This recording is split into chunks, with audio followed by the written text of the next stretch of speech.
Assalamualaikum warahmatullahi wabarakatuh. Saudara hadirin yang saya muliakan, ziarah kubur bukan saja boleh, malah dianjurkan oleh Nabi. Tetapi ziarah kubur yang dianjurkan oleh Nabi itu dengan tujuan pertama, agar orang ingat kepada mati. Kafa bil mauti wa'izah, kata Nabi. Cukup dengan mengingat mati menjadi pelajaran bagi kamu semua. Maka etikanya diajarkan, kalau saudara ziarah kubur sampai di depan pintu kubur itu kan, Assalamualaikum ya ahlal kubur wa inna insyaallahu bikum lahikun. Kami satu saat insyaallah pasti akan menyusul kamu. Kalau kamu sekarang berbaring di sini, satu saat kami akan berbaring di sini. Ziarah kubur mengingatkan orang kepada mati. Orang yang ingat kepada mati, gaya hidupnya lain dengan orang yang tidak ingat mati. Nah, orang kalau nggak ingat mati, gaya hidupnya nggak terkontrol. Kalau dia berkuasa, Fir'aun. Itu nggak ingat mati. Kalau dia kaya, Korun. Sudah gambarannya nggak merupakan gambaran-gambaran yang baik. Orang yang ingat mati, dia berkuasa, dia berlaku adil. Suatu saat saya akan mati dan ini akan dimintakan pertanggungan jawab. Orang kaya ingat mati, dia akan jadi pemurah. Kenapa? Kalau saya diberikan ilmu, pertanyaan akhirat cuma satu, ilmumu kau amalkan untuk apa? Kalau saya diberikan umur panjang, pertanyaan akhirat cuma satu, umurmu kau habiskan di mana? Tapi jikalau saya diberikan harta, pertanyaan akhirat ada dua, hartamu kau dapat dari mana, kau belanjakan kemana? Depannya ditanya, belakangnya ditanya, dapat dari mana, dibelanjain kemana? Sebab dua-duanya berkaitan dengan kegiatan. Kadang-kadang dapatnya dari jalan yang baik, tapi keluarnya ke tempat yang tidak baik, itu pun tidak betul. Atau dapatnya dari yang tidak baik, tapi dibelanjakan untuk yang baik, itu pun tidak bisa diterima. Oleh karenanya, dengan mengingat mati, gaya hidup seseorang jadi terkontrol karenanya. Yang kedua, dianjurkan kita untuk berziarah kubur itu mendoakan orang-orang yang sudah meninggal. Mal mayyitu fi qabrihi illa kal gharikil mutaghawis, kata Nabi. Orang yang sudah meninggal itu di alam barzakhnya adalah seperti orang yang tenggelam di lautan, menunggu doa dari keluarganya yang masih hidup. Apakah itu anaknya, kemenakannya, cucunya, dan lain sebagainya. Adapun yang kalau kita ziarahi itu kuburnya orang-orang yang kita tahu merupakan orang soleh, orang yang berjiwa bersih, yang kita kenal ketakwaannya kepada Allah Subhanahu wa ta'ala, tidak ada salahnya kita bertabarruk, asal jangan dengan satu keyakinan bahwa dia secara mandiri bisa mendoakan kita. Dia hanya bisa melakukan itu hanya dengan izin Allah. Nah, umumnya orang kalau sudah ziarah ke kubur-kubur keramat itu, Allahnya kan kelupaan. Itu yang dikhawatirkan merusak dan mengganggu akidah. Sehingga di awal-awal perkembangan Islam, Nabi pernah melarang orang ziarah kubur itu. Ini bisa kita simak dari hadis, kuntu nahaitukum an ziyaratil qabri fazuruha. Dahulu aku pernah melarang kamu untuk ziarah kubur, adapun sekarang kalau mau ziarah, ziarahlah kamu. Kata-kata dulu aku pernah melarang kamu itu menggambarkan bahwa pada permulaan perkembangan Islam, nilai keimanan para sahabat masih rapuh, masih lemah, masih memerlukan pembinaan. Sehingga kalau mereka sering ke kubur, dikhawatirkan mereka minta kepada kubur. Nah, tetapi tatkala nilai keimanannya sudah mapan, sudah kuat, kata Rasul, fazuruha. Adapun sekarang kalau mau pergi berziarah, ziarahlah kamu. Saudara hadirin yang saya muliakan, jadi jangan melupakan Allah. Saya bisa saja berkata, kalau saya misalnya pakai cincin, lalu saya bilang, saya sejak pakai cincin ini, jangan anak gadis, nenek-nenek ngelihat saya lemes. Atau sejak pakai cincin ini, dagangan laris bener.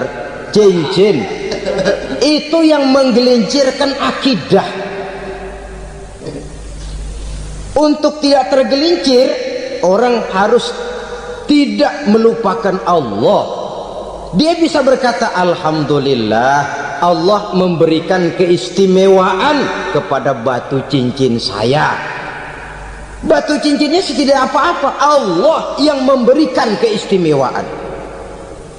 Ini dalam bentuk yang langsung. Dalam bentuk yang tidak langsung kita bisa lihat, misalnya kalau petani ditanya, oh ini bisa panen besar ini rahasianya apa Pak? Oh, pupuk urea.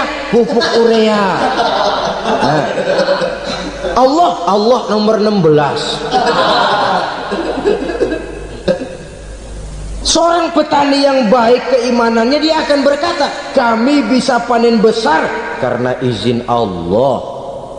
Lah kalau pupuknya mah pakai pupuk urea, izin Allahnya dulu, baru kemudian pupuknya nyusul. Jadi sebenarnya bukan cuma pergi ke dukun yang bisa merusak keimanan, pergi ke dokter juga bisa loh merusak keimanan. Kalau berkeyakinan bahwa dokter itulah yang memberikan sembuh, kenapa akidah saudara tidak tergelincir karenanya? Dokter hanya memberikan obat dan resep, sembuh itu datangnya dari Allah. Ini yang diungkapkan lewat lisan Nabi Ibrahim alaihissalam, wa idza maridtu fahuwa yashfini. Apabila aku sakit, dialah Allah yang memberikan sembuh. Memberikan sembuh. Jangan juga menyalahartikan ayat ini. Ada ayat begini sakit terus nekat. Udah nggak usah berobat dah, memang penyakit dari Tuhan, ntar waktunya baik ya baik dah. Udah ampeg terus dah. Orang yang berobat saja belum tentu sembuh, apalagi yang tidak berobat. Sama juga orang nggak sembahyang kita ajakin ngotot, lo juga yang sembahyang belum tentu masuk surga katanya. Lah yang sembahyang belum tentu masuk surga, bagaimana cengoran lo yang nggak sembahyang?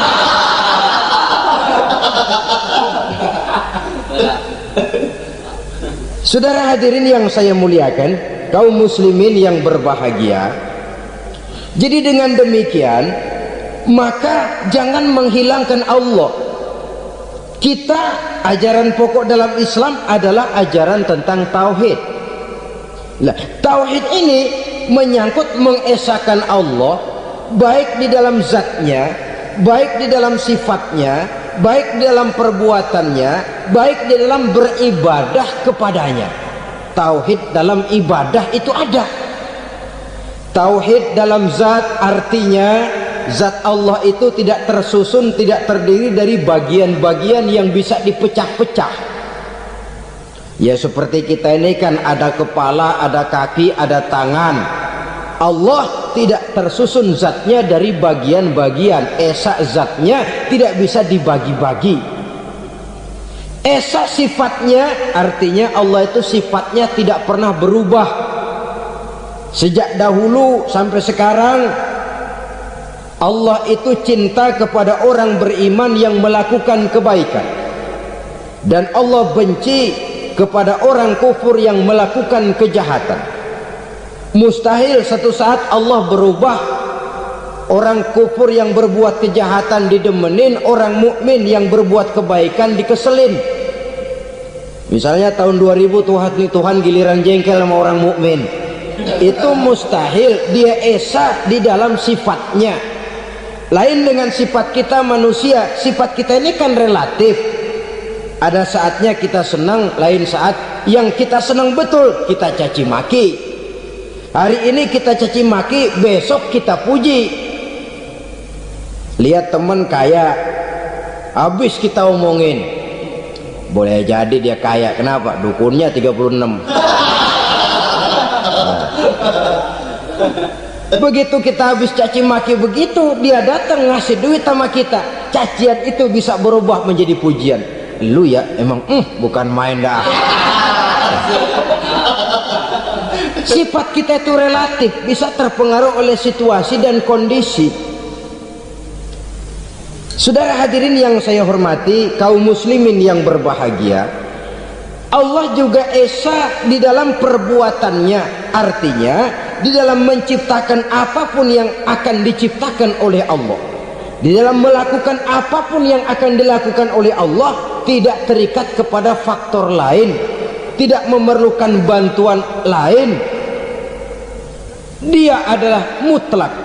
Nah, kemudian kita mengesahkan Allah dalam zatnya, mengesahkan Allah dalam sifatnya, mengesahkan Allah dalam perbuatannya, belum tentu berarti kita mengesahkan Allah dalam ibadahnya.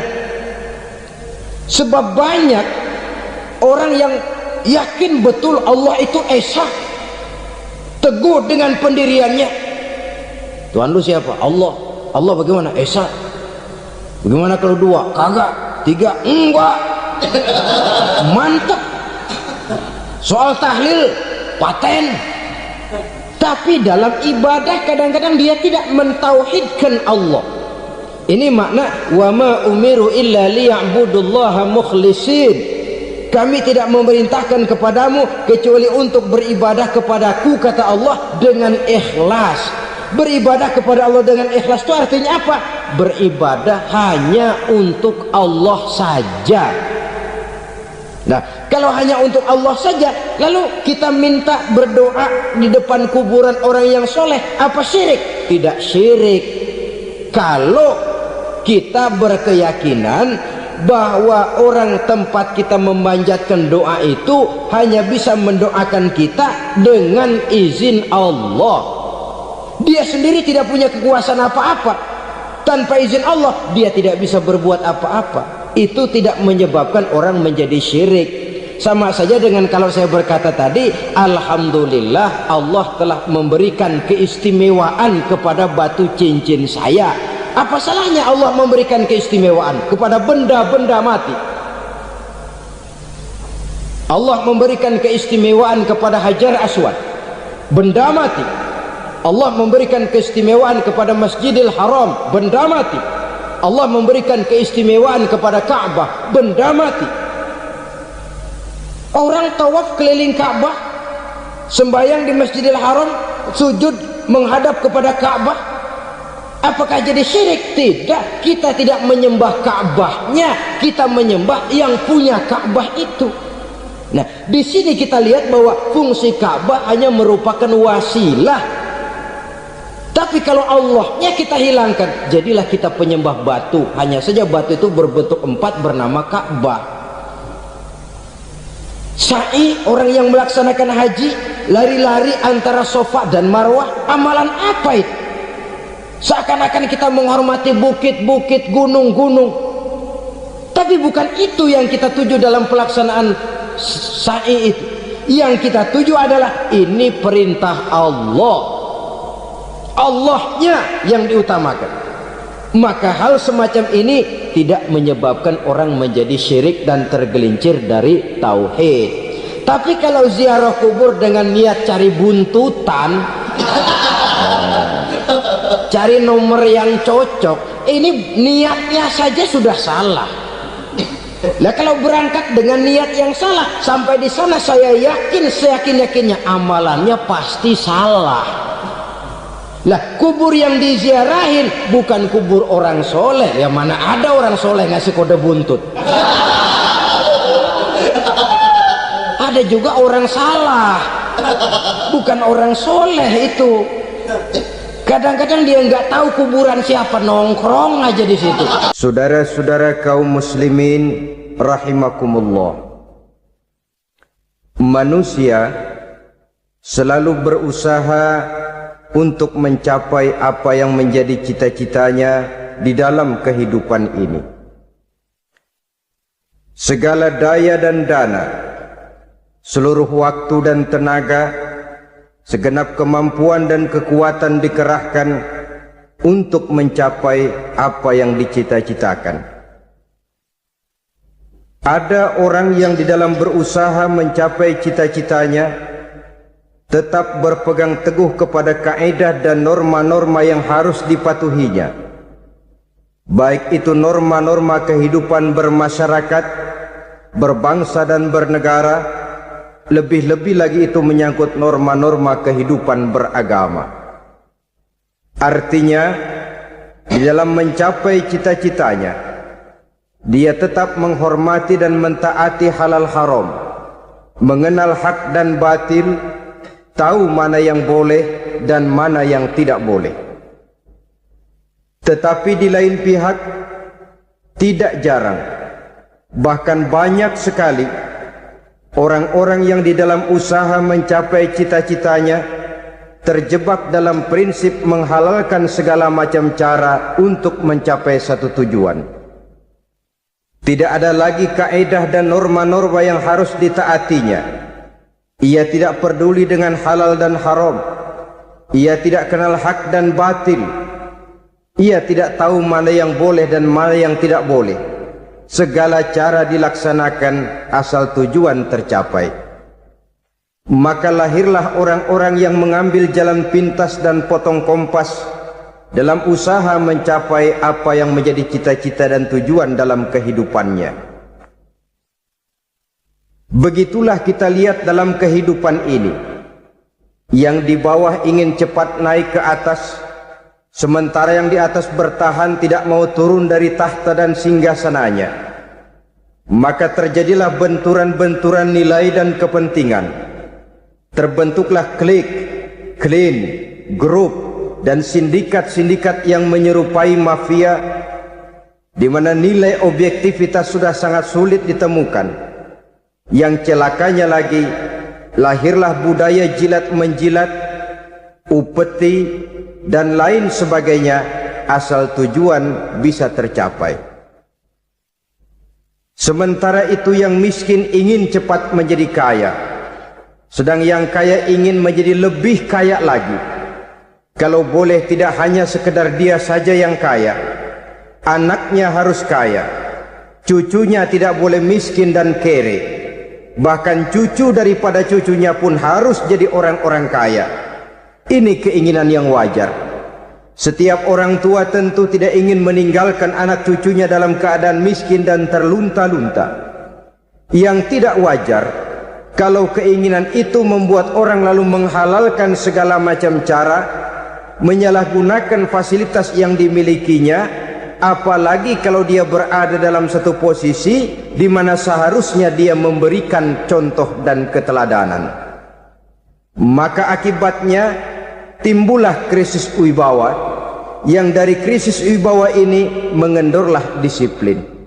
Sesungguhnya orang lalai, orang tidak mau berdisiplin karena di mukanya, di matanya, dalam pandangannya tidak ada lagi orang yang dianggapnya berwibawa.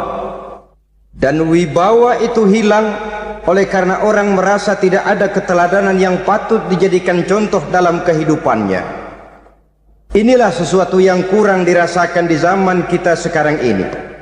Bukan kurangnya teori, bukan kurangnya segala macam kaedah dan dalil, tetapi yang kita rasakan sekarang ini kurangnya contoh dan keteladanan dari orang-orang yang seharusnya memberikan contoh dan keteladanan itu.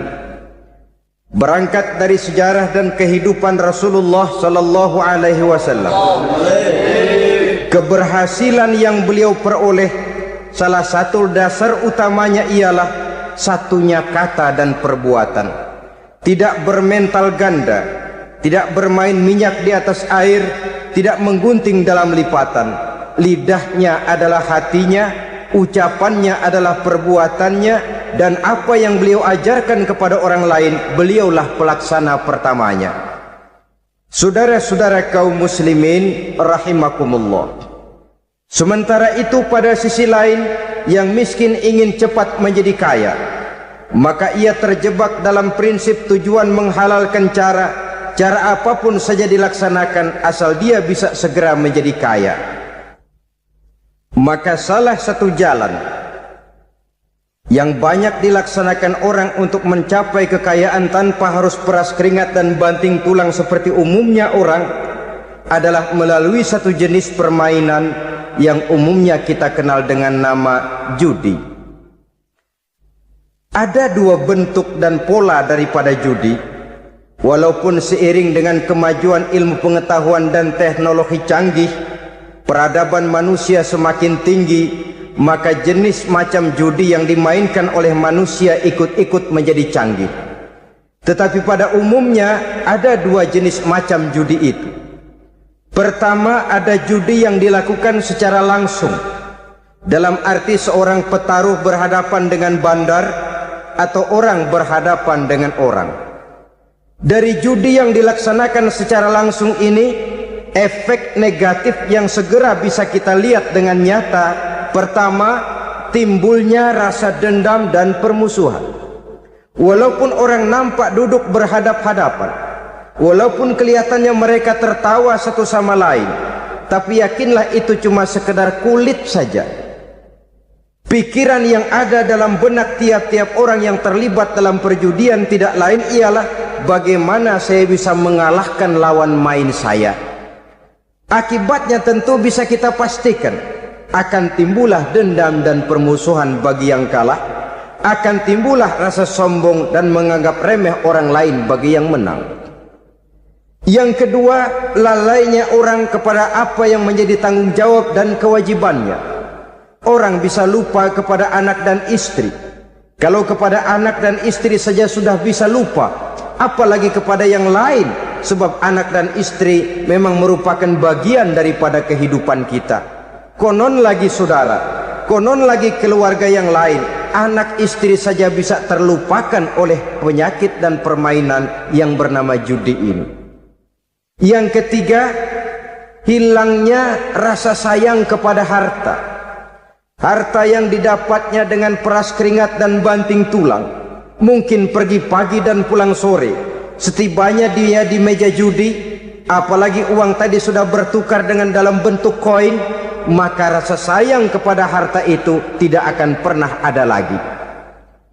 Tetapi saudara-saudara, bagaimanapun juga, judi dalam artian langsung semacam ini hanya melibatkan orang-orang tertentu. Artinya selektif. Ada judi yang lebih berbahaya daripada jenis ini, perjudian massal. Taruhlah roulette dan kasino itu judi. Tetapi judi jenis roulette dan kasino ini bahayanya hanya untuk orang-orang tertentu yang memang sudah mapan, kelompok elit. Masa iya bocah angon di kampung main roulette? Apa ia yang tinggal di pinggir kali kenal kasino? Ya entahlah kalau kasino Prambos ya. Dari judi massal semacam ini lahirlah penyakit yang dinamakan tulul amal. Tulul amal, orang yang terlalu panjang angan-angan. Bukan tidak boleh orang bercita-cita, sebab cita-cita itu perlu. Katanya manusia tidak makan masih bisa hidup 1 bulan lebih. Manusia tidak minum masih bisa hidup 3 hari lebih. Tapi manusia tidak punya cita-cita 1 jam pun dia tidak akan bisa hidup. Karena faktor yang membuat kita bergairah menghadapi kehidupan, faktor yang mendorong kita untuk tetap berusaha dan tegar menghadapi resiko, karena adanya cita-cita di dalam kehidupan kita. Tetapi cita-cita tanpa direalisir dengan usaha, cita-cita yang tidak berangkat dari kemampuan yang ada, pada akhirnya hanya akan merupakan cita-cita yang mengawang, tidak akan terwujud dalam kenyataan, dan akan membentuk manusia menjadi orang yang tulul amal, panjang angan-angan, terlalu muluk keinginan, tidak berangkat dari kemampuan dan kesanggupan yang ada pada dirinya sendiri. Maka penyakit inilah yang telah menghasilkan dan melahirkan penghayal-penghayal kelas berat, tukang-tukang ngelamun kelas tinggi yang hidup di angkasa luar. Dan sejarah belum pernah mencatat ada orang menjadi kaya karena judi, itu belum pernah. Saudara lihat saja, orang kaya yang namanya Adnan Khashoggi, orang kaya yang namanya Henry Ford, orang kaya yang namanya Aristotle Onassis, orang kaya yang namanya David Rockefeller. Itu seluruhnya menjadi kaya bukan karena mereka terlibat dalam perjudian, tapi karena kerja keras, peras keringat, banting tulang. Dan itu dimulai sejak mereka masih remaja. Saudara-saudara kaum muslimin rahimakumullah.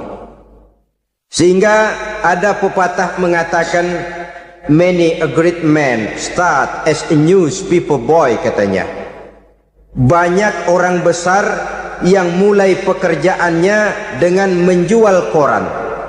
Artinya berangkat dari A. Banyak pengusaha mobil yang memulai pekerjaannya dari tukang cuci mobil, tapi lalu bertahap dan tegar menghadapi kenyataan, sehingga proses demi proses dia hadapi dengan tegar, dengan tabah, dengan sabar, dengan ulet, sampai kepada membuahkan hasil. Kita ingin pintas, kayaknya mau, usahanya tidak mau, senangnya mau, peras keringatnya tidak mau. Ini tentunya akan melahirkan kontradiksi di dalam kehidupan. Maka dari jenis perjudian massal semacam ini lahirlah penyakit tulul amal, panjang angan-angan, terlalu muluk cita-cita.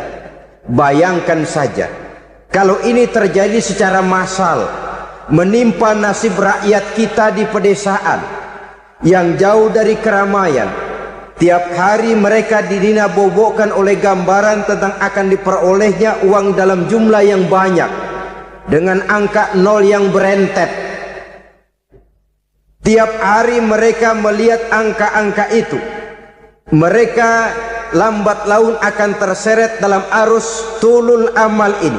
Panjang angan-angan, muluk cita-cita, hanya dengan mengandalkan meja perjudian. Akibatnya timbul penyakit yang kedua, yang ketiga, yaitu malas berusaha. Orang kalau sudah terlalu asik berkhayal, menghitung bintang di langit, malas berusaha. Kalau ada temannya kerja jadi buruh kasar, bawa hasil yang merupakan jerih payah dan peras keringat dia, satu minggu bergaji 10-15 ribu, diketawain. Apaan gaji lu 10 ribu, 15 ribu? Entar gua nih kalau ketembus 100 juta, entar. Yang 10 ribu dan 15 ribu keringat orang itu dihina, itu dicela. Tetapi dia selalu menghitung, entar nih gua. Entarnya wallahu a'lam. Saudara hadirin yang saya muliakan, timbullah sikap malas. Padahal di tengah negara sedang membangun di berbagai bidang kehidupan. Maka sifat malas ini merupakan musuh kita. Baik mengejar kemiskinan, baik mengejar kebodohan dan keterbelakangan kita di sektor-sektor lainnya. Alangkah akan terganggunya roda pembangunan di negara kita ini jikalau sebagian besar rakyat dihinggapi oleh penyakit malas, yang malas ini dilatar belakangi oleh penyakit tulul amal, terlalu muluk angan-angan, yang angan-angan ini dininabobokan oleh keinginan untuk mendapatkan untung yang besar tanpa peras keringat dan banting tulang. Sasaran yang lebih jauh, dan ini yang paling kita khawatirkan, hancurnya kubu-kubu pertahanan moral daripada bangsa kita. Kita sependapat bahwa lebih penting daripada membangun jembatan adalah membangun manusia yang membangun jembatan. Bahwa lebih penting daripada mengaspal jalan raya adalah membangun mental manusia yang melaksanakan pengaspalan itu. Dengan kata lain, membangun dan mempersiapkan manusia pembangunan. Tanpa itu, maka saya merasa khawatir kalau nanti kita tidak akan sampai kepada target yang kita harapkan oleh karena kandas di tengah jalan. Saudara-saudara kaum muslimin rahimakumullah, Islam sebagai agama yang mengajarkan manusia untuk berusaha dan mengeluarkan segala kemampuan untuk melaksanakan segala usahanya itu, sangat membenci sifat malas, sangat membenci sifat tulul amal atau panjang angan-angan. Dan oleh karena judi melahirkan dua sifat itu, Islam sangat menganjurkan pengikutnya untuk menjauhi segala macam jenis perjudian, baik yang terang-terangan maupun yang dilakukan secara samar-samar, tidak ketara, judi canggih sesuai dengan canggihnya teknologi daripada manusia itu sendiri. Ini adalah penyakit yang meracuni masyarakat manusia dari sejak berpribadi, bertetangga, berumah tangga, sampai kepada berbangsa dan bernegara. Dan kasus-kasus yang timbul sudah cukup banyak, yang tidak mungkin lagi kita katakan hanya sekedar bersifat kasuistis, bersifat kasus-kasus kecil saja.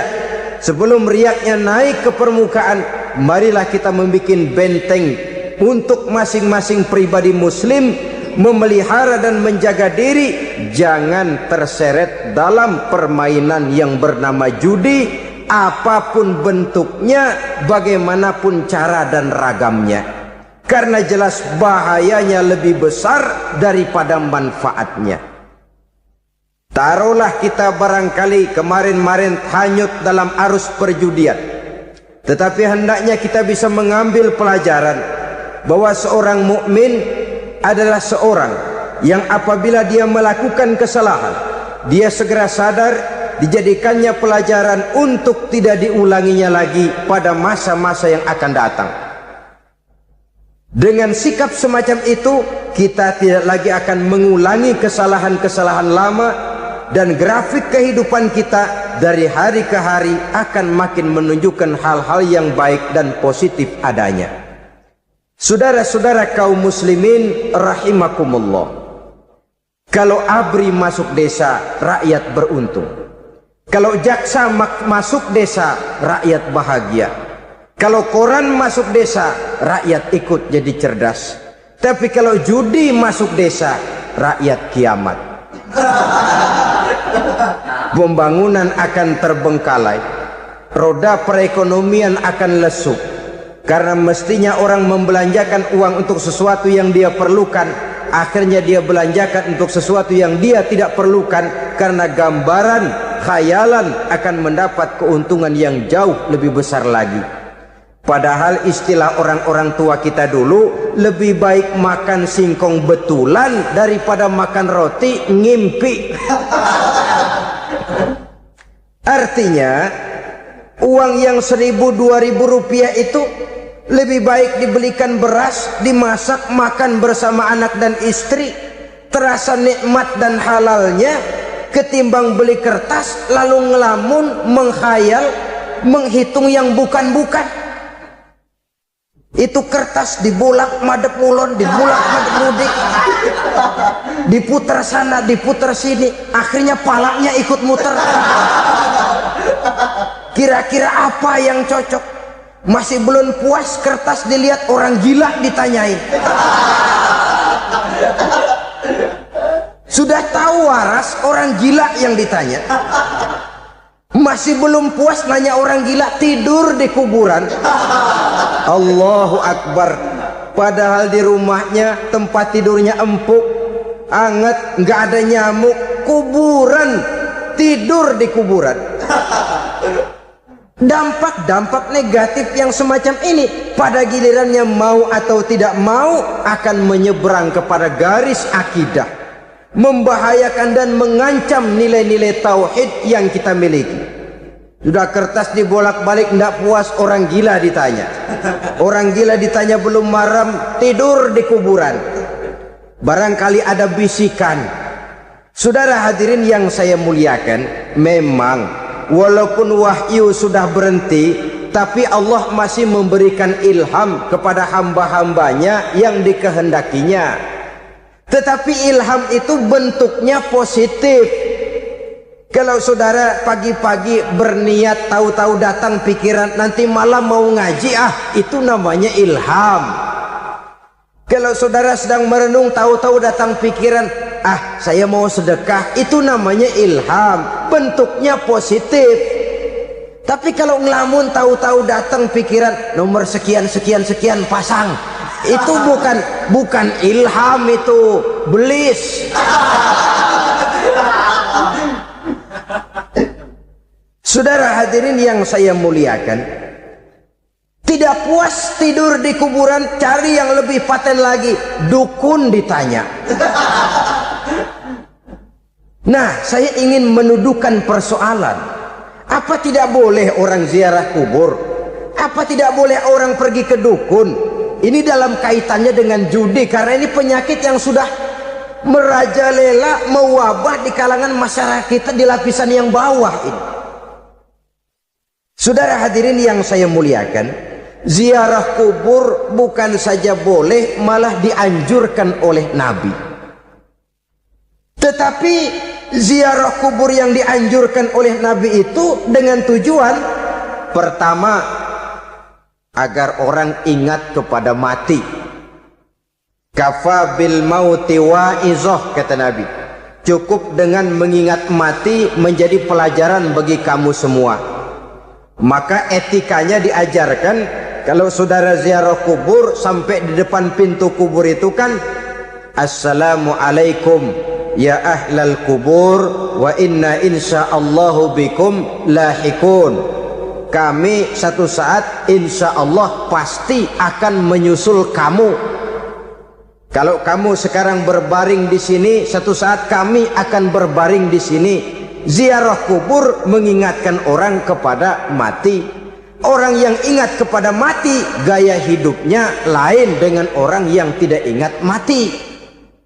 Nah, orang kalau nggak ingat mati, gaya hidupnya nggak terkontrol. Kalau dia berkuasa, Fir'aun. Itu nggak ingat mati. Kalau dia kaya, Korun. Sudah gambarannya nggak merupakan gambaran-gambaran yang baik. Orang yang ingat mati, dia berkuasa, dia berlaku adil. Suatu saat saya akan mati dan ini akan dimintakan pertanggungan jawab. Orang kaya ingat mati, dia akan jadi pemurah. Kenapa? Kalau saya diberikan ilmu, pertanyaan akhirat cuma satu, ilmumu kau amalkan untuk apa? Kalau saya diberikan umur panjang, pertanyaan akhirat cuma satu, umurmu kau habiskan di mana? Tapi jikalau saya diberikan harta, pertanyaan akhirat ada dua, hartamu kau dapat dari mana, kau belanjakan kemana? Depannya ditanya, belakangnya ditanya. Dapat dari mana, dibelanjain kemana? Sebab dua-duanya berkaitan dengan kegiatan. Kadang-kadang dapatnya dari jalan yang baik, tapi keluarnya ke tempat yang tidak baik, itu pun tidak betul. Atau dapatnya dari yang tidak baik, tapi dibelanjakan untuk yang baik, itu pun tidak bisa diterima. Oleh karenanya, dengan mengingat mati, gaya hidup seseorang jadi terkontrol karenanya. Yang kedua, dianjurkan kita untuk berziarah kubur itu mendoakan orang-orang yang sudah meninggal. Mal mayyitu fi qabrihi illa kal gharikil mutaghawis, kata Nabi. Orang yang sudah meninggal itu di alam barzakhnya adalah seperti orang yang tenggelam di lautan, menunggu doa dari keluarganya yang masih hidup. Apakah itu anaknya, kemenakannya, cucunya, dan lain sebagainya. Adapun yang kalau kita ziarahi itu kuburnya orang-orang yang kita tahu merupakan orang soleh, orang yang berjiwa bersih, yang kita kenal ketakwaannya kepada Allah Subhanahu wa ta'ala, tidak ada salahnya kita bertabarruk, asal jangan dengan satu keyakinan bahwa dia secara mandiri bisa mendoakan kita. Dia hanya bisa melakukan itu hanya dengan izin Allah. Nah, umumnya orang kalau sudah ziarah ke kubur-kubur keramat itu, Allahnya kelupaan. Itu yang dikhawatirkan merusak dan mengganggu akidah. Sehingga di awal-awal perkembangan Islam, Nabi pernah melarang orang ziarah kubur itu. Ini bisa kita simak dari hadis, kuntu nahaitukum an ziyaratil qabri fazuruha. Dahulu aku pernah melarang kamu untuk ziarah kubur. Adapun sekarang kalau mau ziarah, ziarahlah kamu. Kata-kata dulu aku pernah melarang kamu itu menggambarkan bahwa pada permulaan perkembangan Islam, nilai keimanan para sahabat masih rapuh, masih lemah, masih memerlukan pembinaan. Sehingga kalau mereka sering ke kubur, dikhawatirkan mereka minta kepada kubur. Nah, tetapi tatkala nilai keimanannya sudah mapan, sudah kuat, kata Rasul, fazuruha. Adapun sekarang kalau mau pergi berziarah, ziarahlah kamu. Saudara hadirin yang saya muliakan, jadi jangan melupakan Allah. Saya bisa saja berkata, kalau saya misalnya pakai cincin, lalu saya bilang, saya sejak pakai cincin ini, jangan anak gadis, nenek-nenek ngelihat saya lemes. Atau sejak pakai cincin ini, dagangan laris bener. Cincin itu yang menggelincirkan akidah. Untuk tidak tergelincir, orang harus tidak melupakan Allah.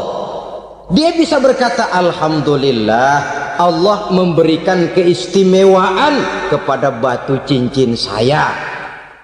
Batu cincinnya tidak apa-apa, Allah yang memberikan keistimewaan. Ini dalam bentuk yang langsung. Dalam bentuk yang tidak langsung kita bisa lihat, misalnya kalau petani ditanya, oh ini bisa panen besar ini rahasianya apa Pak? Oh, pupuk urea. Pupuk urea. Nah, Allah nomor 16. Seorang petani yang baik keimanannya, dia akan berkata, kami bisa panen besar karena izin Allah. Lah kalau pupuknya mah pakai pupuk urea, izin Allahnya dulu, baru kemudian pupuknya nyusul. Jadi sebenarnya bukan cuma pergi ke dukun yang bisa merusak keimanan, pergi ke dokter juga bisa loh merusak keimanan. Kalau berkeyakinan bahwa dokter itulah yang memberikan sembuh, kenapa akidah saudara tidak tergelincir karenanya? Dokter hanya memberikan obat dan resep, sembuh itu datangnya dari Allah. Ini yang diungkapkan lewat lisan Nabi Ibrahim alaihissalam, wa idza maridtu fahuwa yashfini. Apabila aku sakit, dialah Allah yang memberikan sembuh. Memberikan sembuh. Jangan juga menyalahartikan ayat ini. Ada ayat begini sakit terus nekat. Udah nggak usah berobat dah, memang penyakit dari Tuhan, ntar waktunya baik ya baik ya. Udah ampek terus dah. Orang yang berobat saja belum tentu sembuh, apalagi yang tidak berobat. Sama juga orang nggak sembahyang kita ajakin ngotot, lo juga yang sembahyang belum tentu masuk surga katanya. Lah yang sembahyang belum tentu masuk surga, bagaimana cengoran lo yang nggak sembahyang?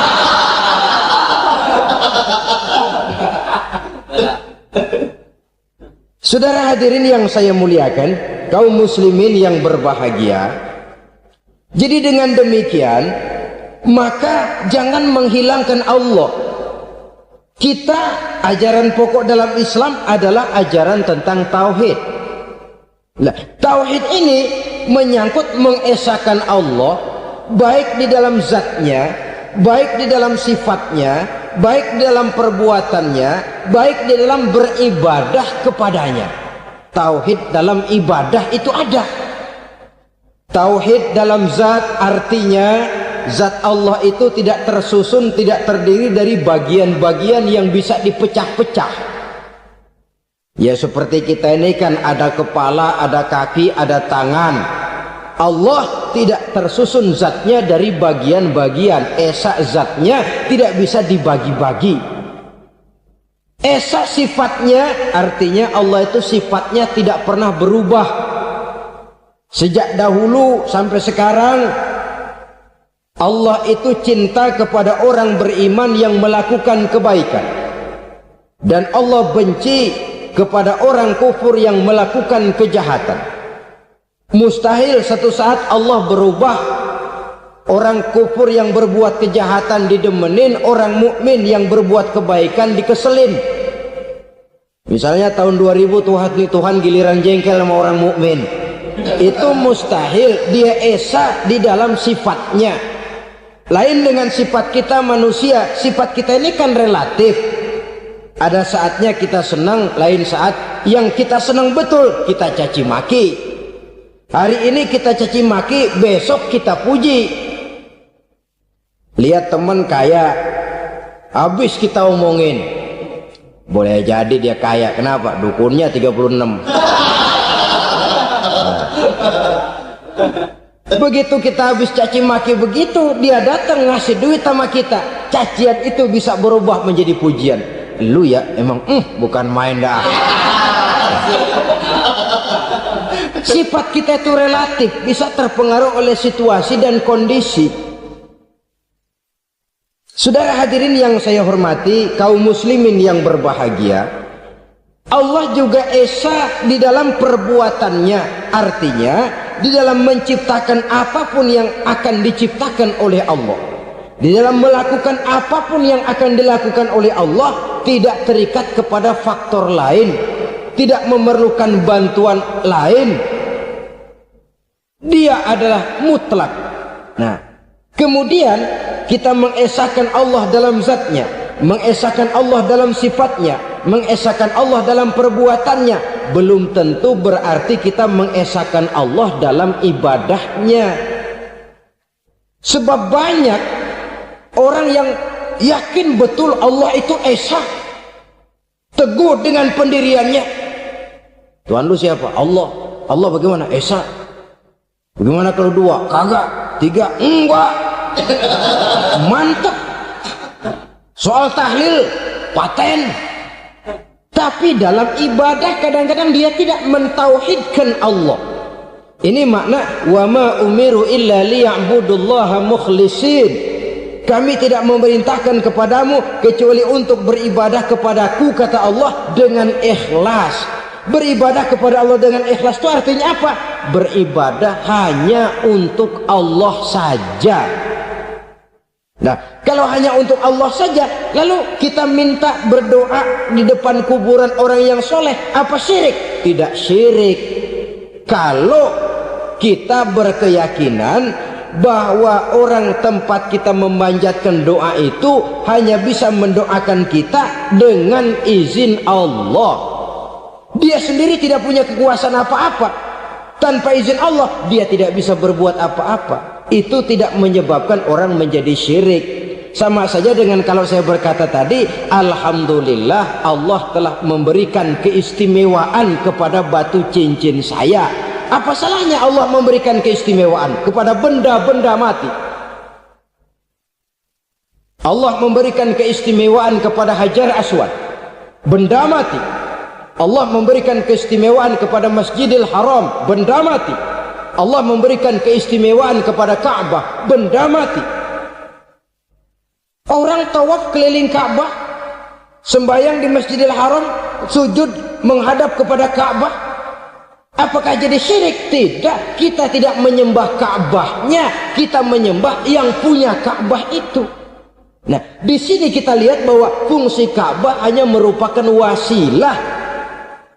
Tapi kalau Allahnya kita hilangkan, jadilah kita penyembah batu. Hanya saja batu itu berbentuk 4 bernama Ka'bah. Sa'i, orang yang melaksanakan haji, lari-lari antara Safa dan Marwah, amalan apa itu? Seakan-akan kita menghormati bukit-bukit, gunung-gunung. Tapi bukan itu yang kita tuju dalam pelaksanaan sa'i itu. Yang kita tuju adalah ini perintah Allah. Allahnya yang diutamakan. Maka hal semacam ini tidak menyebabkan orang menjadi syirik dan tergelincir dari tauhid. Tapi kalau ziarah kubur dengan niat cari buntutan, cari nomor yang cocok, ini niatnya saja sudah salah. Nah, kalau berangkat dengan niat yang salah, sampai di sana saya yakin seyakin-yakinnya amalannya pasti salah. Lah kubur yang diziarahin bukan kubur orang soleh. Ya mana ada orang soleh ngasih kode buntut. Ada juga orang salah, bukan orang soleh itu. Kadang-kadang dia nggak tahu kuburan siapa, nongkrong aja di situ. Memang sulit saudara-saudara, mental ya, namanya mental. Kalau memang mental sudah mental judi, apa saja bisa dijudiin. Jadi orang nggak perlu sebenarnya pemerintah terlalu gini, nggak usah, kembali saja kepada mental. Kalau mental memang sudah mental judi, apaan aja bisa dijudiin. Pulang tengah malam nabrak babi, babi yang keluar nih.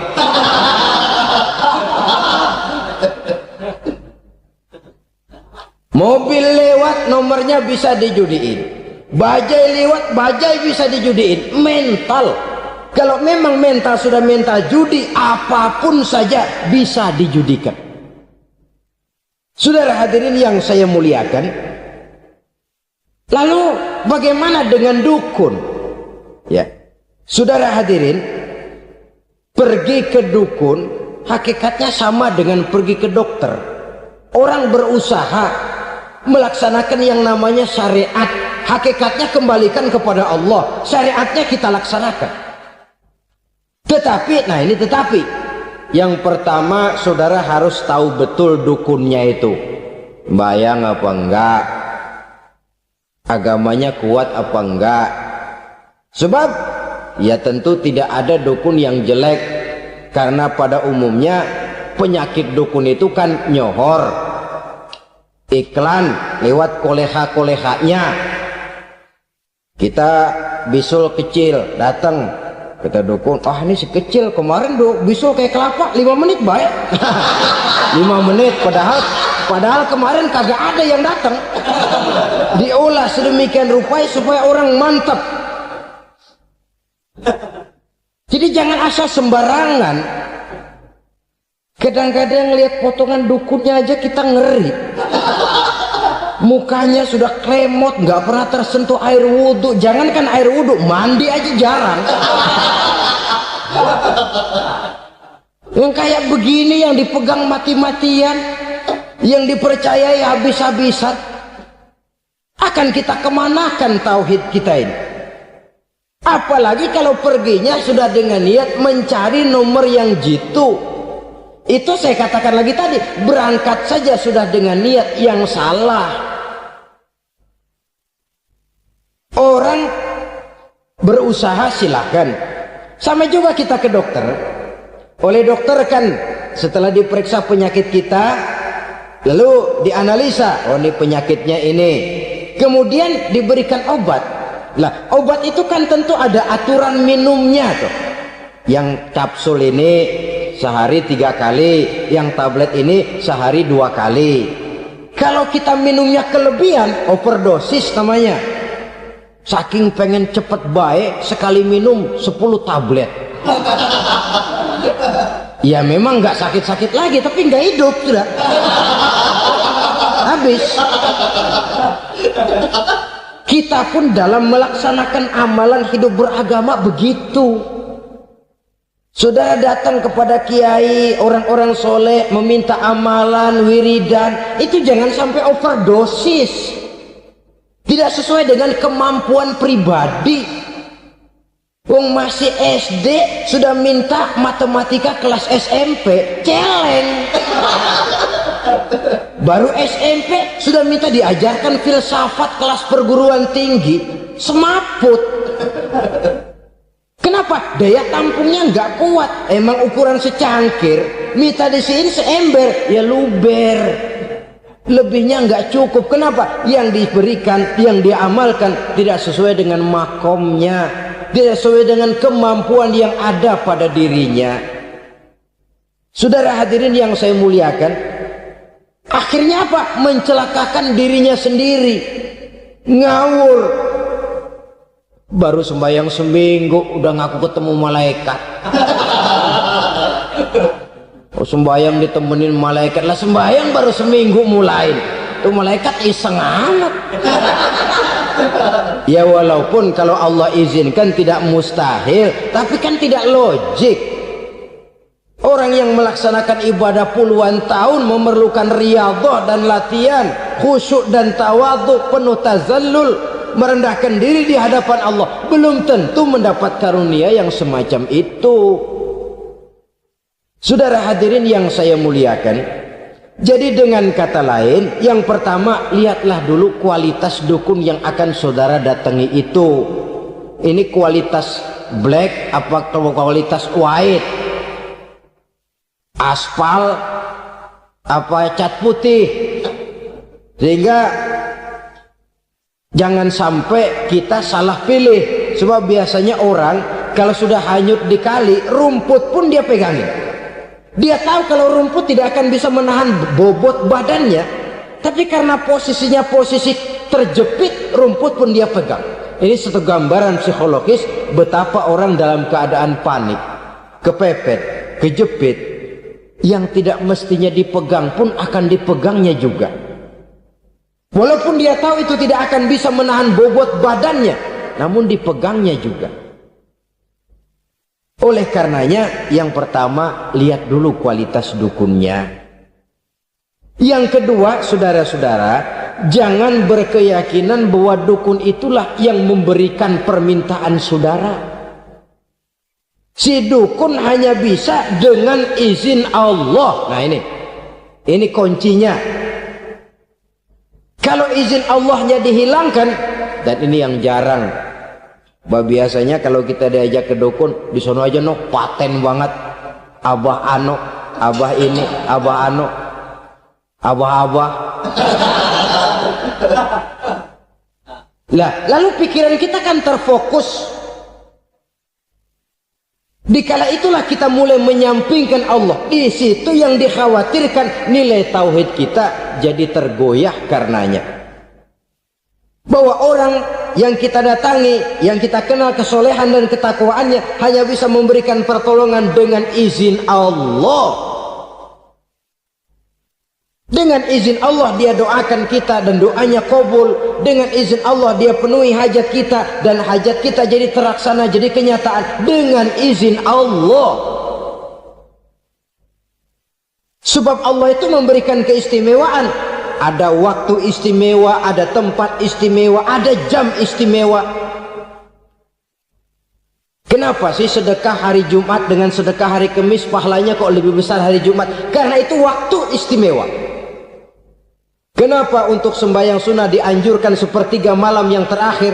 Karena itu waktu istimewa. Kenapa doa di multazam, di dekat Hajar Aswad, di Hijr Ismail, di Raudhah dikabulkan Allah? Karena itu tempat istimewa. Memang kadang-kadang ada orang berkata, kalau mau berdoa kenapa mesti di kuburan wali? Di rumah juga berdoa, Tuhan dengar. Betul, Tuhan dengar, bahkan tidak berdoa pun Allah tahu isi hati kita. Tapi soal dikabulkan atau tidak, itu hak Allah. Dan Allah memberikan fasilitas kepada tempat-tempat tertentu dan istimewa. Dan itu diajarkan oleh Nabi. Di Raudhah perbanyak doa. Kenapa? Itu tempat yang mustajabah. Artinya Allah memberikan keistimewaan kepada tempat-tempat tertentu. Dalam konteksnya dengan ini, makom para aulia, para wali, para ulama soleh, tidak ada salahnya kita berdoa di sana, bertawassul. Bukan meminta kepada si kiai, bukan meminta kepada si ulama, bukan meminta kepada si wali, meminta kepada Allah melalui tempat yang orangnya kita yakin dekat dengan Allah. Walaupun Allah tidak memerlukan perantara, itu jelas. Allah tidak memerlukan calo, memang. Tapi Allah menyediakan waktu dan tempat-tempat istimewa, itu harus kita manfaatkan untuk mendekatkan diri dan berdoa kepadanya. Saudara-saudara kaum muslimin rahimakumullah, saya kembali dalam konteksnya dengan dukun yang akhir-akhir ini jadi populer karena merajalelanya judi sampai kepada desa-desa, pedesaan-pedesaan terpencil, yang akibatnya menjauhkan orang dari nilai tauhid. Padahal benar kalau orang berkata kadzabal munajjimun walau sodaku. Tukang-tukang ramal itu bohong walaupun benar. Kalaupun betul, kebetulan. Itu maksudnya bohong walaupun betul. Betulnya betul kebetulan. Maka para remaja itu biasanya gemar kepada membaca bintang Anda minggu ini, kan begitu toh? Apa Aries, apa Virgo, apa Leo dan sebagainya, dan itu memang menarik untuk dibaca. Rezeki sebelah kulon, asmara anget. Saudara hadirin, hal yang semacam ini boleh saja untuk dibaca, tapi tidak untuk diyakini kebenarannya. Boleh saja untuk dibaca, tapi tidak untuk diyakini kebenarannya.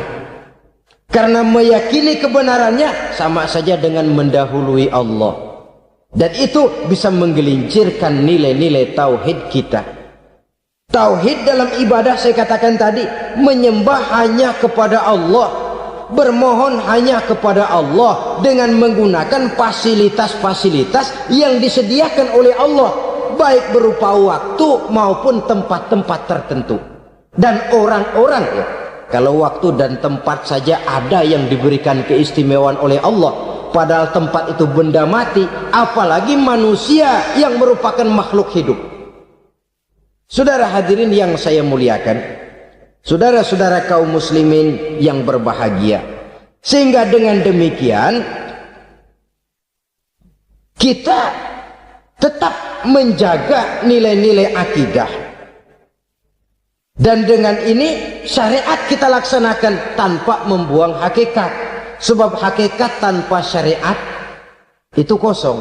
Syariat tanpa hakikat juga tidak ada tujuan. Yang penting hati bersih, nggak sembahyang nggak apa-apa. Mana bisa begitu, Mas? Kalau memang hati bersih nggak usah sembahyang nggak apa-apa. Nabi Muhammad dulu berhenti dong sembahyang. Sebab beliau orang yang hatinya paling bersih. Nah, orang yang hatinya paling bersih saja sembahyang yang nggak berhenti, masa kita lalu mau berhenti?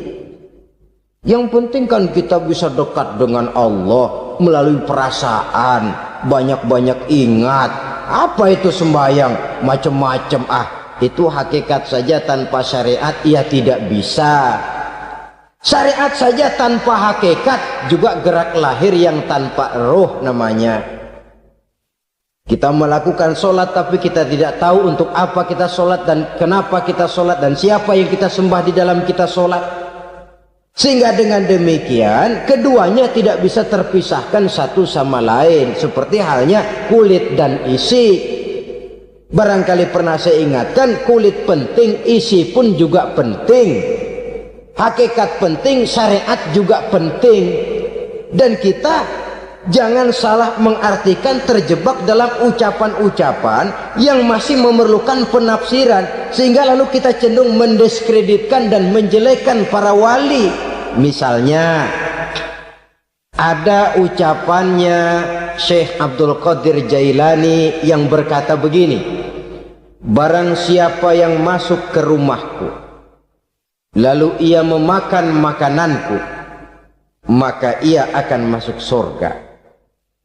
Ini kalau ucapan ini dipahami secara apa adanya, ya jelas orang bisa tergelincir. Tapi kalau ditafsirkan secara betul, siapa yang masuk ke dalam rumahku? Di mana rumah Syekh Abdul Qadir? Di mana umumnya rumah para wali? Di masjid.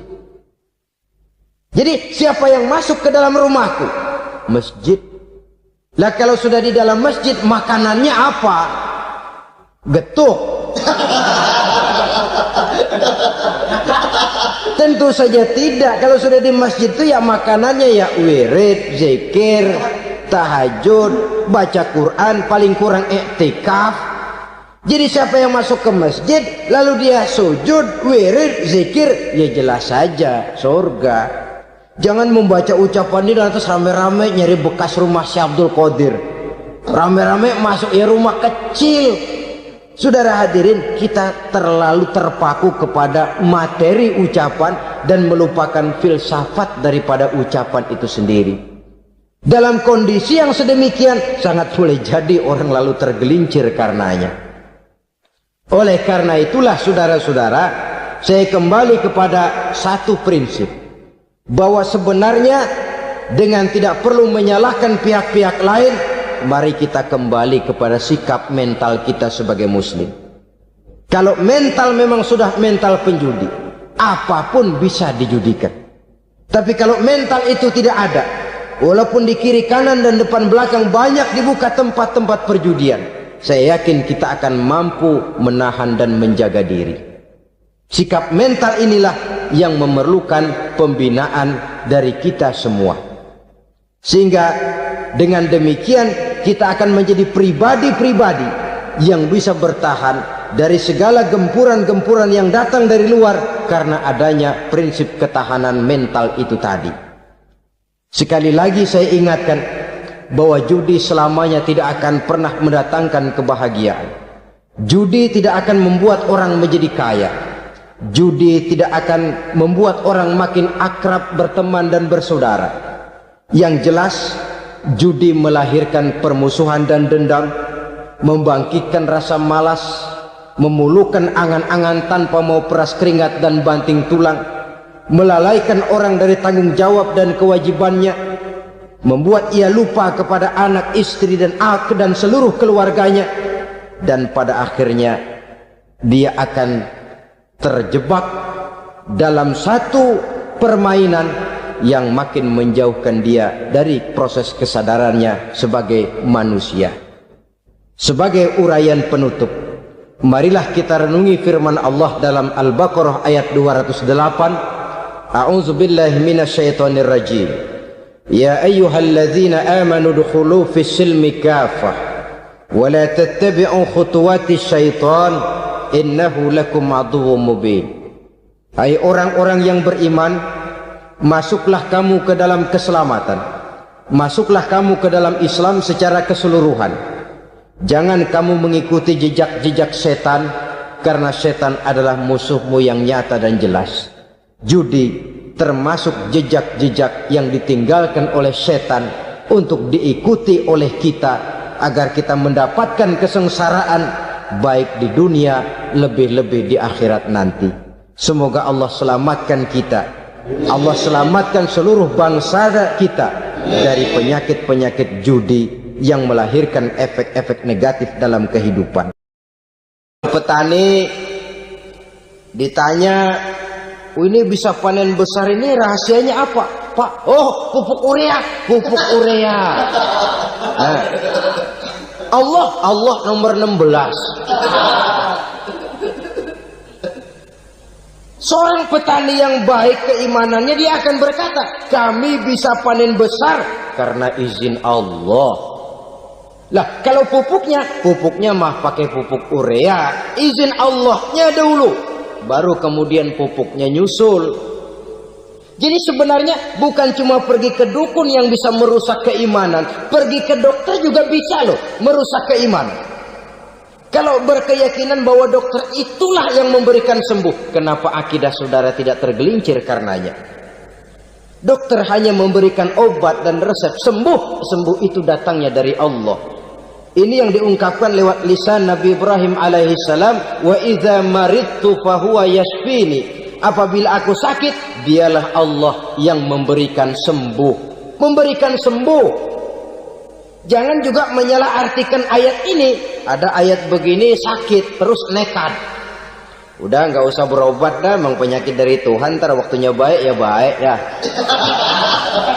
Udah ampek terus dah.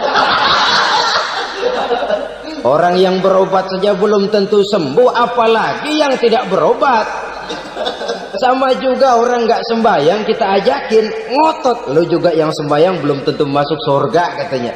Lah yang sembahyang belum tentu masuk surga, bagaimana cengoran lo yang nggak sembahyang?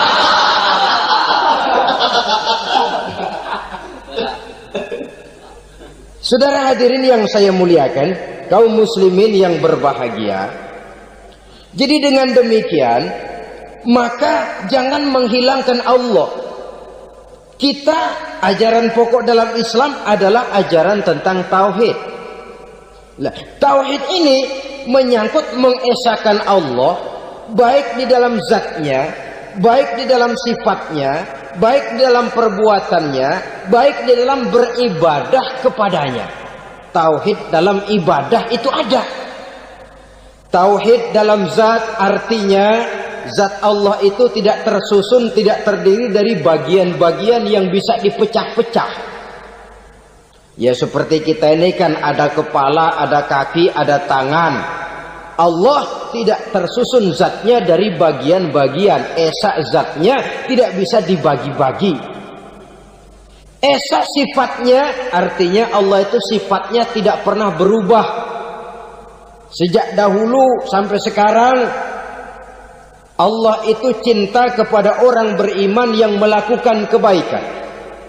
Dan Allah benci kepada orang kufur yang melakukan kejahatan. Mustahil satu saat Allah berubah.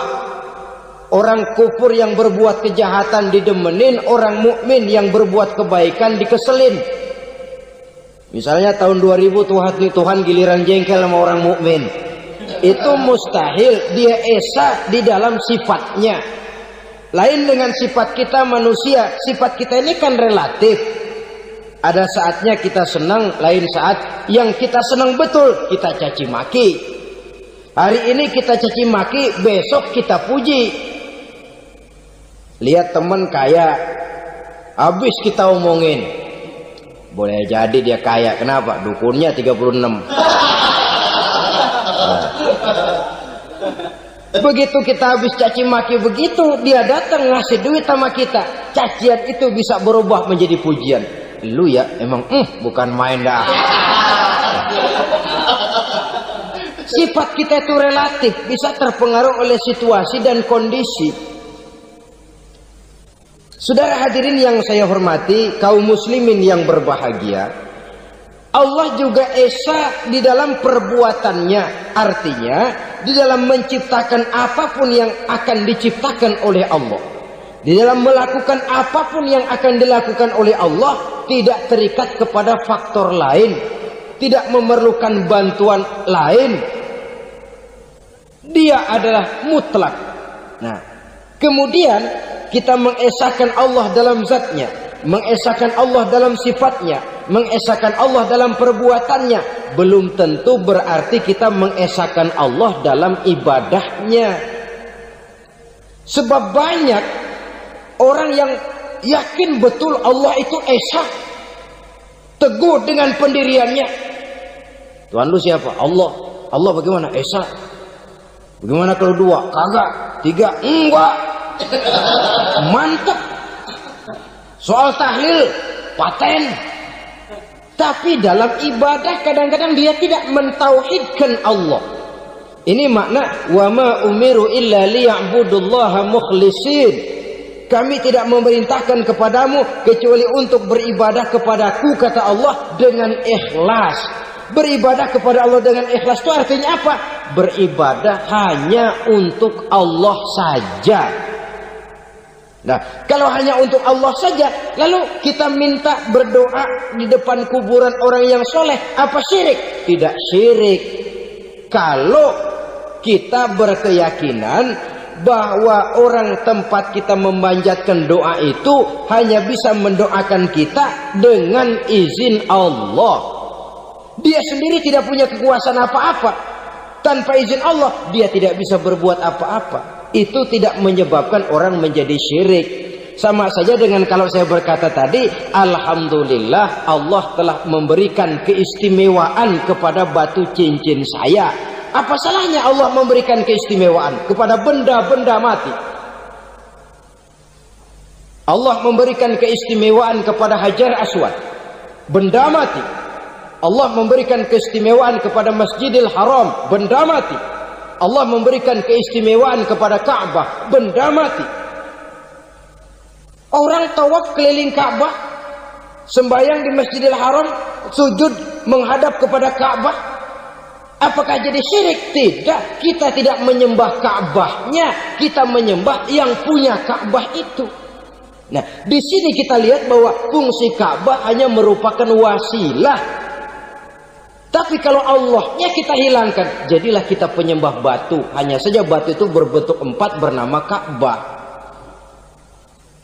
Sa'i, orang yang melaksanakan haji, lari-lari antara Safa dan Marwah, amalan apa itu? Seakan-akan kita menghormati bukit-bukit, gunung-gunung. Tapi bukan itu yang kita tuju dalam pelaksanaan sa'i itu. Yang kita tuju adalah ini perintah Allah. Allahnya yang diutamakan. Maka hal semacam ini tidak menyebabkan orang menjadi syirik dan tergelincir dari tauhid. Tapi kalau ziarah kubur dengan niat cari buntutan, cari nomor yang cocok, ini niatnya saja sudah salah. Nah, kalau berangkat dengan niat yang salah, sampai di sana saya yakin, seyakin-yakinnya amalannya pasti salah. Lah, kubur yang diziarahin bukan kubur orang soleh. Ya mana ada orang soleh ngasih kode buntut. Ada juga orang salah, bukan orang soleh itu. Kadang-kadang dia nggak tahu kuburan siapa, nongkrong aja di situ. Memang sulit, saudara-saudara. Mental ya, namanya mental. Kalau memang mental sudah mental judi, apa saja bisa dijudiin. Jadi orang nggak perlu sebenarnya pemerintah terlalu gini, nggak usah. Kembali saja kepada mental. Kalau mental memang sudah mental judi, apaan aja bisa dijudiin. Pulang tengah malam nabrak babi, babi yang keluar nih.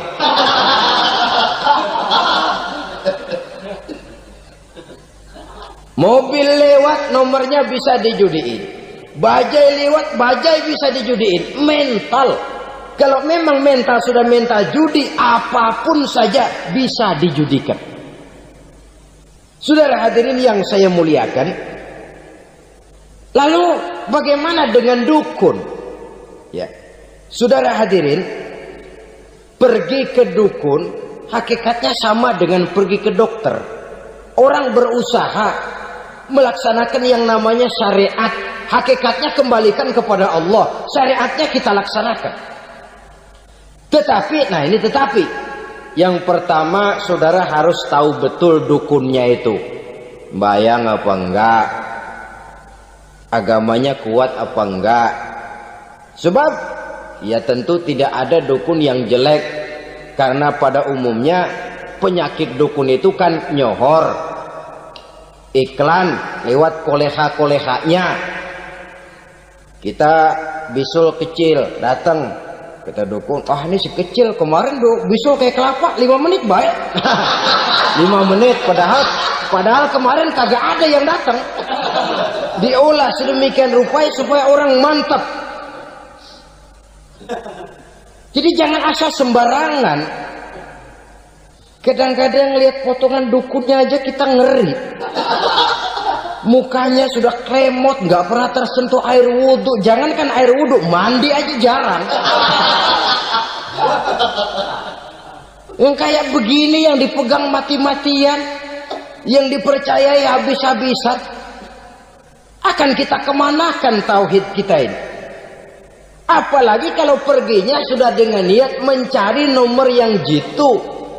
Itu saya katakan lagi tadi, berangkat saja sudah dengan niat yang salah.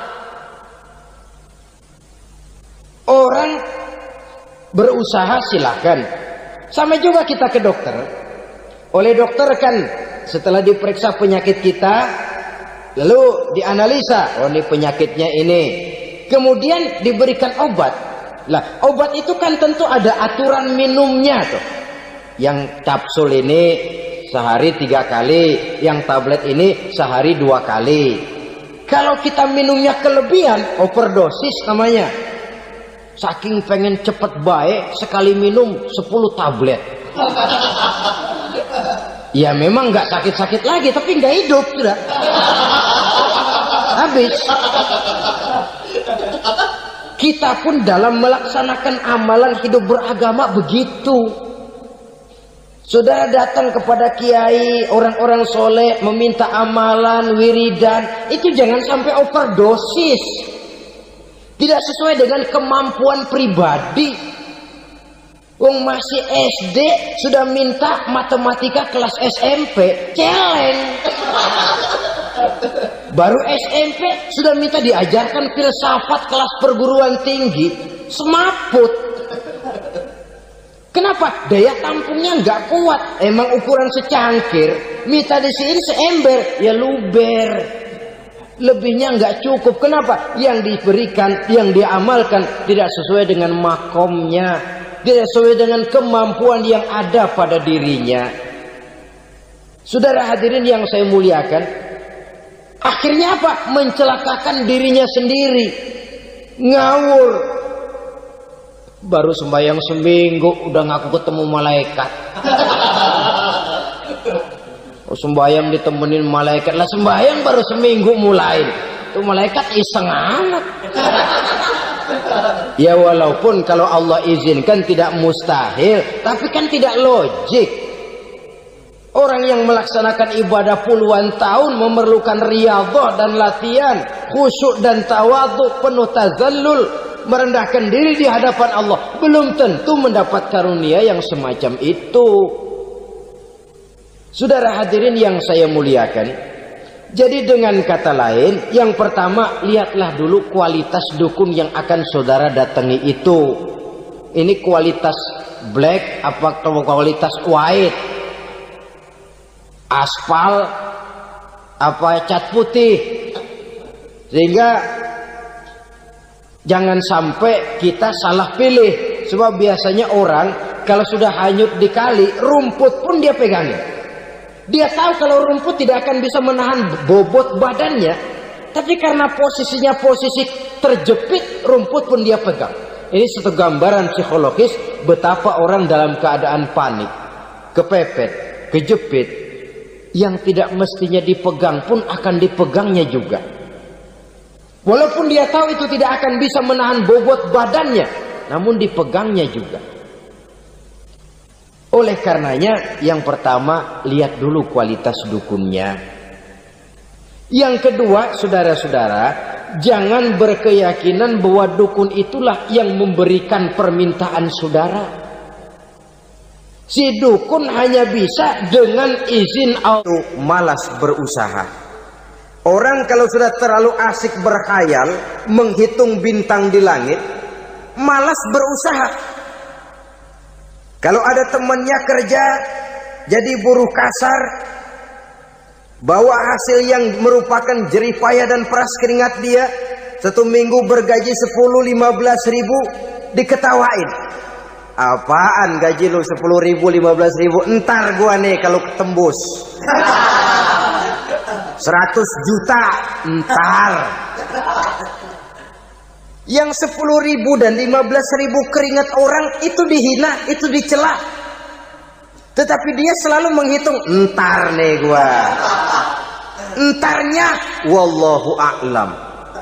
Saudara hadirin yang saya muliakan, timbullah sikap malas.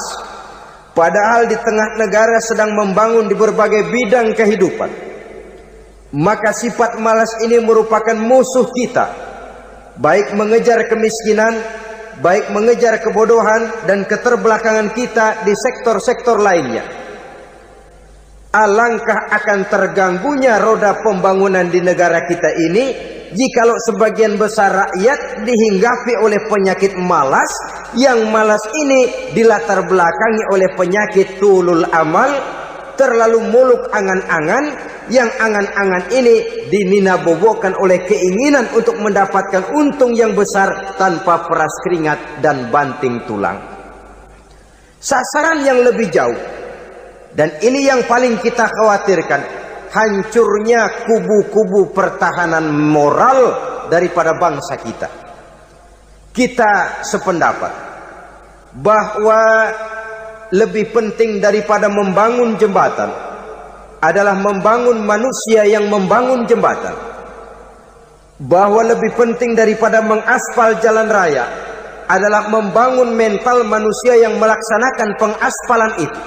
Dengan kata lain, membangun dan mempersiapkan manusia pembangunan. Tanpa itu, maka saya merasa khawatir kalau nanti kita tidak akan sampai kepada target yang kita harapkan oleh karena kandas di tengah jalan. Saudara-saudara kaum muslimin rahimakumullah, Islam sebagai agama yang mengajarkan manusia untuk berusaha dan mengeluarkan segala kemampuan untuk melaksanakan segala usahanya itu, sangat membenci sifat malas, sangat membenci sifat tulul amal atau panjang angan-angan. Dan oleh karena judi melahirkan dua sifat itu, Islam sangat menganjurkan pengikutnya untuk menjauhi segala macam jenis perjudian, baik yang terang-terangan maupun yang dilakukan secara samar-samar, tidak ketara, judi canggih sesuai dengan canggihnya teknologi daripada manusia itu sendiri. Ini adalah penyakit yang meracuni masyarakat manusia dari sejak berpribadi, bertetangga, berumah tangga, sampai kepada berbangsa dan bernegara. Dan kasus-kasus yang timbul sudah cukup banyak, yang tidak mungkin lagi kita katakan hanya sekedar bersifat kasuistis, bersifat kasus-kasus kecil saja. Sebelum riaknya naik ke permukaan, marilah kita membuat benteng untuk masing-masing pribadi muslim memelihara dan menjaga diri, jangan terseret dalam permainan yang bernama judi, apapun bentuknya, bagaimanapun cara dan ragamnya. Karena jelas bahayanya lebih besar daripada manfaatnya.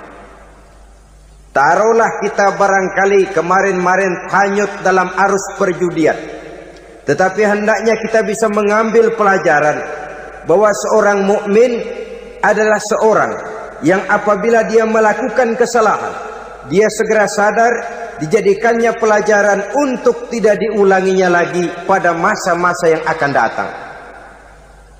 Dengan sikap semacam itu, kita tidak lagi akan mengulangi kesalahan-kesalahan lama, dan grafik kehidupan kita dari hari ke hari akan makin menunjukkan hal-hal yang baik dan positif adanya. Saudara-saudara kaum muslimin rahimakumullah, kalau ABRI masuk desa, rakyat beruntung. Kalau jaksa masuk desa, rakyat bahagia.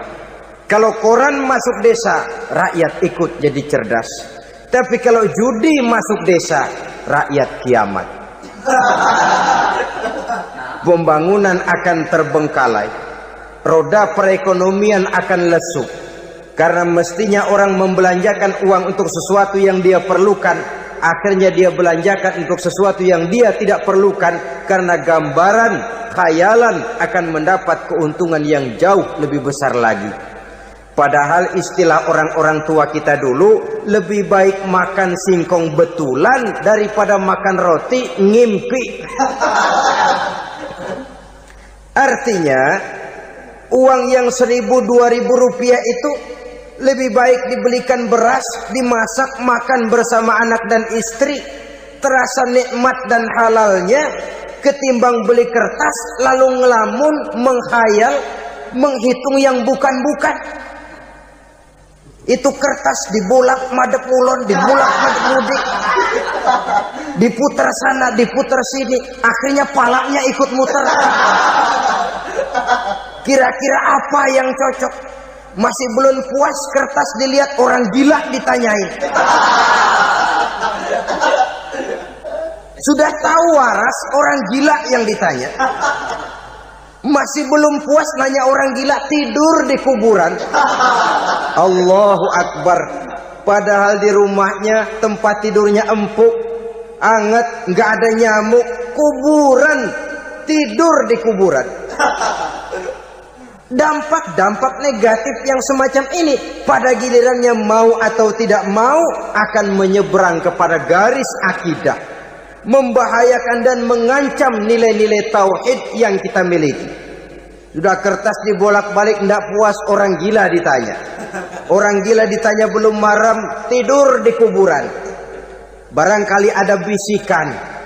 Saudara hadirin yang saya muliakan, memang walaupun wahyu sudah berhenti, tapi Allah masih memberikan ilham kepada hamba-hambanya yang dikehendakinya. Tetapi ilham itu bentuknya positif. Kalau saudara pagi-pagi berniat, tahu-tahu datang pikiran nanti malam mau ngaji, itu namanya ilham. Kalau saudara sedang merenung, tahu-tahu datang pikiran, saya mau sedekah, itu namanya ilham, bentuknya positif. Tapi kalau ngelamun, tahu-tahu datang pikiran nomor sekian sekian sekian pasang, itu bukan ilham, itu belis.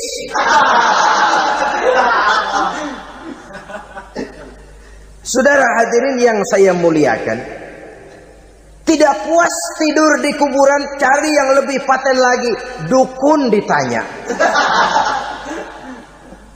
Nah, saya ingin menuduhkan persoalan. Apa tidak boleh orang ziarah kubur? Apa tidak boleh orang pergi ke dukun?